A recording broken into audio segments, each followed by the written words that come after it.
ಗೊಂಬೆ ಅಡುಗೆ ಮಾಡೋದು ಹೇಳ್ಕೊಡ್ಲಾ? ಅಡುಗೆ ಮಾಡ್ತೀಯಾ ನೀನು? ಫಸ್ಟ್ ಒಂದು ಚಿತ್ರಾನ್ನ ಮಾಡ್ತೀಯಾ? ಚಿತ್ರಾನ್ನ ಬರುತ್ತಾ ನಿನಗೆ? ಪಾತ್ರೆ ತಗೋ, ಆಮೇಲೆ ಸಾಸಿವೆ ಹಾಕು, ಜೀರಿಗೆ ಹಾಕು, ಈರುಳ್ಳಿ ಹಾಕ್ಕೋ, ನೀಟಾಗಿ ಕಟ್ ಮಾಡ್ಕೊ, ಸರಿನಾ? ಆಮೇಲೆ ಟೊಮೆಟೊ ಕಟ್ ಮಾಡ್ಕೊ, ಆಮೇಲೆ ಹಸಿಮೆಣ್ಸಿನ್ಕಾಯಿ ಕಟ್ ಮಾಡ್ಕೊ, ಸರಿನಾ? ಕೊತ್ತಂಬರಿ ಕಟ್ ಮಾಡ್ಕೊ, ಸರಿನಾ? ಎಲ್ಲ ಸೈಡಿಗೆ ಇಟ್ಕೊ. ಒಂದು ಪಾತ್ರೆ ತಗೋ, ಅದರಲ್ಲಿ ಎಣ್ಣೆ ಹಾಕು, ಆಮೇಲೆ ಸಾಸಿವೆ, ಜೀರಿಗೆ, ಈರುಳ್ಳಿ, ಟೊಮೆಟೊ, ಹಸಿಮೆಣ್ಸಿನ್ಕಾಯಿ, ಕೊತ್ತಂಬರಿ ಎಲ್ಲ ಹಾಕಿ ಚೆನ್ನಾಗಿ ಮುಚ್ಚಿಬಿಟ್ಟು ಬೇಯಿಸ್ಕೊ, ಸರಿನಾ? ಬೇಯಿಸ್ಕೊಂಡಾದ್ಮೇಲೆ ನೀನು ಅನ್ನ ಮಾಡಿರ್ತೀಯಲ್ಲ, ಅದೆಲ್ಲ ಚೆನ್ನಾಗಿ ಬೆಂದಾದ್ಮೇಲೆ ಅನ್ನ ಇರುತ್ತಲ್ಲ, ಅನ್ನ ಅರಿಶಿಣ ಹಾಕ್ಬಿಟ್ಟು ಅನ್ನ ಹಾಕ್ಬಿಟ್ಟು ಮಿಕ್ಸ್ ಮಾಡು. ಮಿಕ್ಸ್ ಮಾಡಿಬಿಟ್ಟು ಸ್ವಲ್ಪ ಹೊತ್ತು ಬಿಸಿ ಮಾಡ್ಕೊ ಚೆನ್ನಾಗಿ. ಅನ್ನ ಆ ಪಲ್ಯ ಇರುತ್ತಲ್ಲ, ಆ ಪಲ್ಯದಲ್ಲಿ ಹಾಕ್ಬಿಟ್ಟು ಅನ್ನನ ಚೆನ್ನಾಗಿ ಮಿಕ್ಸ್ ಮಾಡ್ಕೊ. ಮಿಕ್ಸ್ ಮಾಡಿಕೊಂಡು ಚೆನ್ನಾಗಿ ಕಲಸು. ಆಮೇಲೆ ಲಿಂಬೆಹಣ್ಣು ಹಾಕು.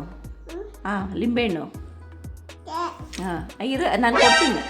ಐತೆ ಖಾಲಿ ಆಗಿಲ್ಲ, ಐತೆ ಲಿಂಬೆಹಣ್ಣು ಐತೆ, ಕೊಡ್ತೀನಿ. ಖಾಲಿಯಾ? ಸರಿ, ಓಕೆ. ಕಟ್ ಮಾಡಿಕೊಂಡು ಆ ಚಿತ್ರಾನ್ನದಲ್ಲಿ ಹಿಂಡ್ಕೊಂಡ್ಬಿಟ್ಟು ಚೆನ್ನಾಗಿ ಒಂದು ಪ್ಲೇಟಲ್ಲಿ ಹಾಕ್ಕೊಂಡು ಚೆನ್ನಾಗಿ ಕಲಿಸ್ಕೊ. ಹಿಂಗೆ ಕಲಿಸ್ಬೇಕು. ಹಿಂಗೆ ಇಟ್ಕೊಂಡು ಹಂಗೆ ತಿನ್ನಬೇಕು.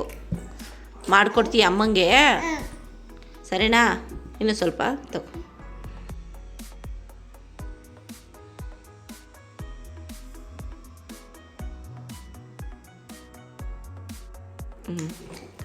ಸೂಪರಾ? ಚೆನ್ನಾಗಿ ಮಾಡಿಯ ಚಿತ್ರಾನ್ನ? ಡನ್ ಕೊಡು ಮತ್ತೆ.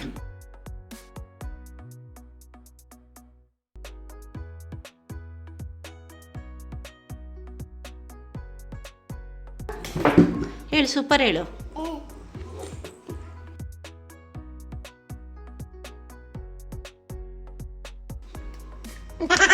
ಚೆನ್ನಾಗಿ ಮಾಡಿಯಾ?